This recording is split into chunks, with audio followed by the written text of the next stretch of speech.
Hey, hey, hey! Welcome back to Native Speakers, the channel where real English happens, real conversations flow, and real learning takes place. I'm Johnny. And I'm Sarah.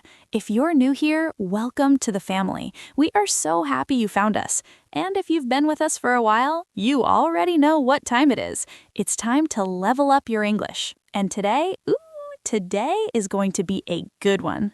It really is, so buckle up, grab your notebook, your coffee, your tea, whatever gets you going, because we are diving deep today into something that seems so simple on the surface, but trust me, it is anything but simple. That's right.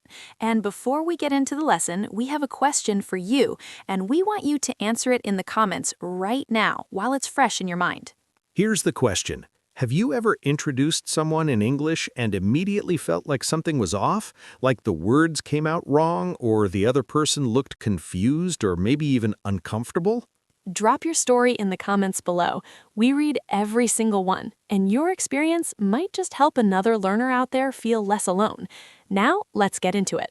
Okay, Sarah, so today's topic is introducing people to each other. And I know what some viewers might be thinking right now. They're thinking, Johnny, come on, introducing people? That's basic stuff. I learned that on day one. Right? And that's exactly the problem, Johnny. People think it's basic, so they never actually study it properly. They just assume they know it. And then, bam, they're standing in a real-life situation trying to introduce their boss to their friend, and suddenly every English word they've ever learned just disappears from their brain. Total blank, complete silence, awkward staring. The worst. So today, we're going to break it all down. We're going to talk about the most common mistakes English learners make when introducing people, why those mistakes happen, and exactly what to say instead, with real examples, real conversations, and a lot of fun along the way.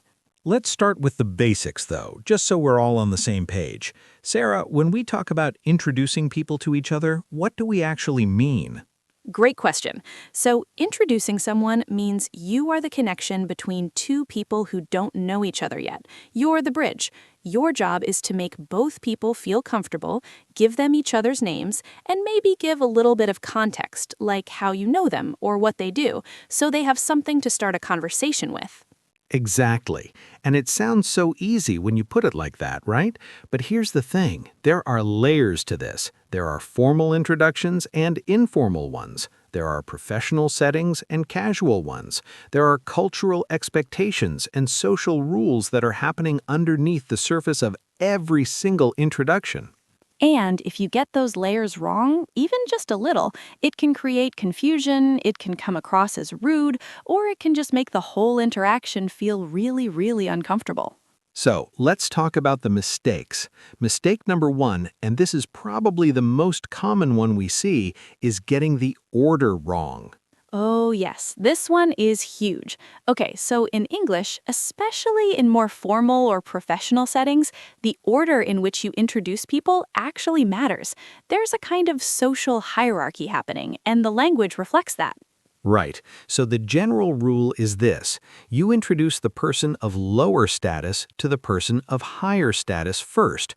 Or in social situations, you introduce the person you know less to the person you know more. Let me give you an example. Let's say I'm at work and my manager, let's call her Ms. Thompson, walks into the room, and I'm standing with my friend from another department, David. Now, how do I introduce them? The correct way would be to say, Ms. Thompson, I'd like to introduce you to David. He works in the marketing department. And then to David, you'd say, David, this is Ms. Thompson, our department manager. See what happened there? Ms. Thompson was addressed first because she holds the higher position. David was introduced to her, not the other way around. Now, if you flip it and say, David, this is Ms. Thompson, leading with David, it might seem like a small thing, but in a formal context, it can actually come across as slightly disrespectful or careless. And here's the funny thing. Most people don't even consciously notice it, but they feel it. There's just this tiny sense of something being off, and that feeling sticks. It's like, you know when you're watching a movie and there's a tiny continuity error, like someone's holding a cup in one shot and then it's gone in the next? You might not consciously notice it, but something in your brain goes, wait. That is the perfect analogy. That's exactly what a wrong introduction feels like. Now, in casual situations, like introducing two friends at a party, the order matters a lot less. You can be flexible. Right. Like if I'm at a party and I want to introduce my friend Mike to my cousin Lisa, I could say, "Hey Mike, this is Lisa, my cousin. Lisa, this is Mike. We went to college together." Easy, natural, done. No stress, no hierarchy, just a connection. Which brings us to mistake number 2, and this one is so common among English learners, not giving context. Oh, this is a big one. Okay, so imagine you're at a party, same scenario, and someone walks up to you and says, "Oh, hey, this is Tom." And then they just walk away. And now you're standing there with Tom, staring at Tom, and Tom is staring at you, and nobody knows what to say. Poor Tom. Poor everyone in that situation. See, when you introduce people, you're not just exchanging names. You're giving the two people a starting point, a reason to talk, a common thread they can pull on.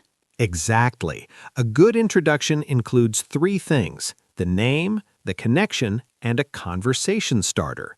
Let's do an example. Okay, so let's say I'm introducing my neighbor, Kevin, to my coworker, Priya. I could say, "Priya, I want you to meet Kevin. He's my neighbor, and he actually just got back from a trip to Japan. Kevin, Priya has been planning a trip to Japan for years." Boom! Now Kevin and Priya have something to talk about. You've done your job as the connector. That's a beautiful introduction.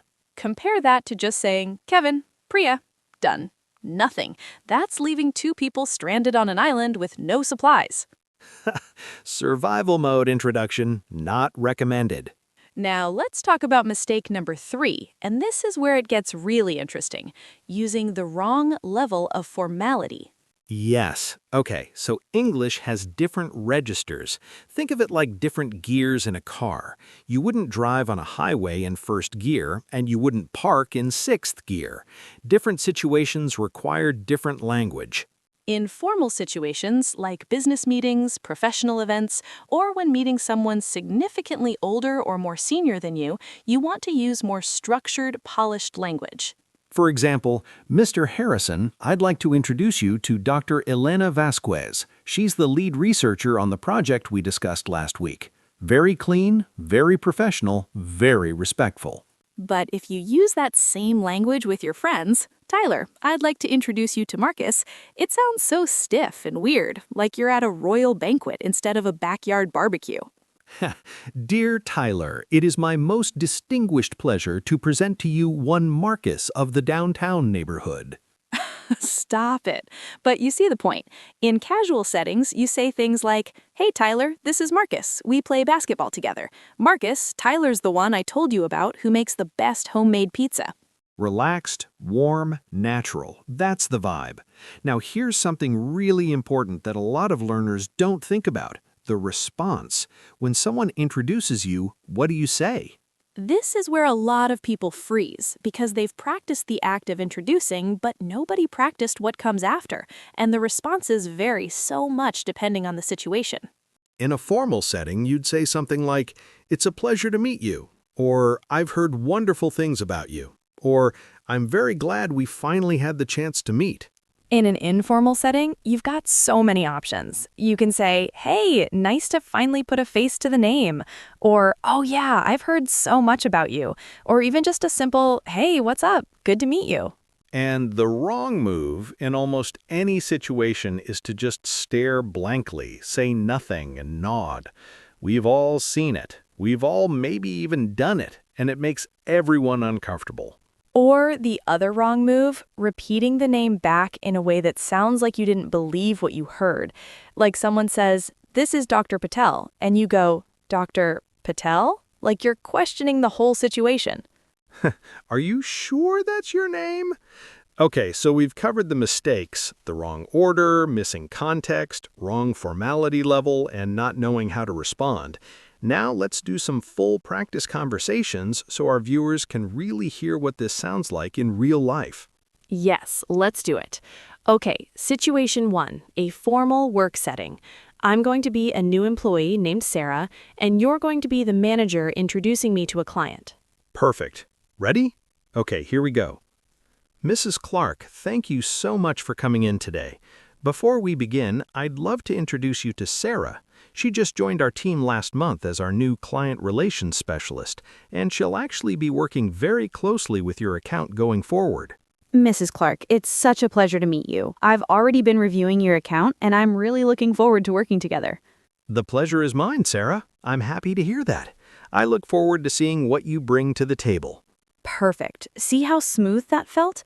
The manager gave context. He said who I was and why I was relevant to this client. And I, as the new person, didn't just say hi and nice to meet you. I added something that showed I was prepared and engaged. That tiny extra sentence, "I've already been reviewing your account," that's what separates a good introduction from a great one. Okay, let's try a casual one. Okay, situation 2. A house party. You're the host. I'm your friend from out of town, and there's another guest you want me to meet. Hey, Sarah, you made it. Okay, you have to meet my friend James. James, come here, man. Sarah, this is James. We grew up in the same neighborhood, and this guy taught me how to ride a bike. James, Sarah's my college roommate from Boston. She's in town just for the weekend. Oh, nice. So you're the one responsible for his terrible bike skills. Okay, I taught him the basics. What he did with them after that is not on me. See how natural and fun that was? There was humor, there was context, we both knew how we were connected to Johnny, and the conversation just flowed from there. Nobody was left stranded. And notice something. I didn't say James's last name, I didn't say his job title, I didn't give his full life story. In a casual setting, you keep it light and give just enough to spark a conversation. Now let's try one more scenario, and this one is one that trips up so many learners.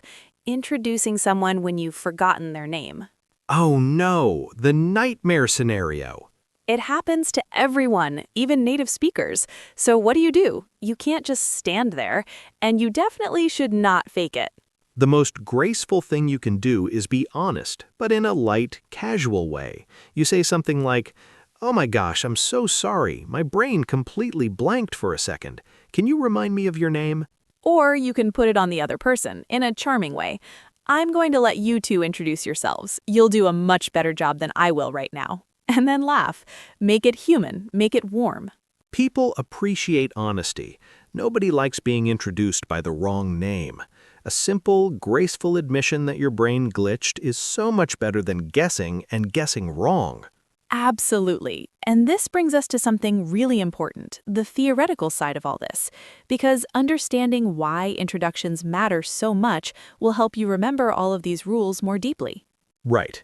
So here's the thing. When you introduce someone, you are doing something incredibly powerful. You are telling that person, you matter. You are worth being known. I want other people to know you exist and that you're important. And when you do it wrong, when you get the name wrong, or forget to give context, or use the wrong tone, even accidentally, the message you send is the opposite. It makes the person feel like an afterthought, like they don't quite fit, like they weren't important enough for you to think about carefully. Now, you never mean that. Of course not. But communication is as much about perception as it is about intention. What you mean matters, but what the other person hears and feels matters just as much. That's the real reason this topic goes so much deeper than just vocabulary or grammar. It's about emotional intelligence in language. It's about using English not just correctly, but kindly, thoughtfully, in a way that makes people feel seen and valued. And that is what separates someone who speaks English from someone who communicates in English. And that's what we want for every single person watching this video. So let's do a quick summary before we wrap up. The key things to remember. Number 1, in formal situations, introduce the person of lower status to the higher status person first. Number 2, always give context. Names alone are not enough. Give people a thread to pull on. Number 3, match your language to the situation. Formal language for formal settings, casual language for casual ones. Number 4, know how to respond when you are being introduced. Don't freeze, don't just nod. Say something warm, something engaged, something real. And number 5, if you blank on a name, be graceful about it. Keep it light. Keep it honest, keep it human. Nobody expects perfection, they just want authenticity. Now, here's your homework. And yes, we're giving you homework because that's how much we care about your progress. This week, I want you to practice introducing two people, even if it's just in your imagination, or writing it out in your notebook, or practicing out loud in front of your mirror. Write out a formal introduction and a casual one. Use context, use the right order, and practice your response phrases. If you want to share what you wrote, drop it in the comments. We love reading what you come up with. And speaking of comments, have you answered our question from the beginning of the video? Have you ever introduced someone in English and felt like something went wrong? Tell us your story below. We're a community here, and every story helps someone else learn. If this video helped you even a little bit, please give it a thumbs up. It costs you absolutely nothing, but it tells YouTube that this content is worth sharing, and it helps us reach more learners who need exactly this kind of lesson. And if you haven't subscribed to Native Speakers yet, what are you waiting for? Hit that subscribe button and the notification bell so you never miss a lesson. We post new content regularly, and every single video is designed to take your English to the next level in a way that's real, practical, and actually fun. We've got so many amazing lessons coming up on phrasal verbs, on small talk, on how to sound more natural in professional settings, on idioms that native speakers use every single day. You do not want to miss what's coming. We'll see you in the next one. Until then, keep practicing, keep pushing, and remember, Real English happens here on Native Speakers.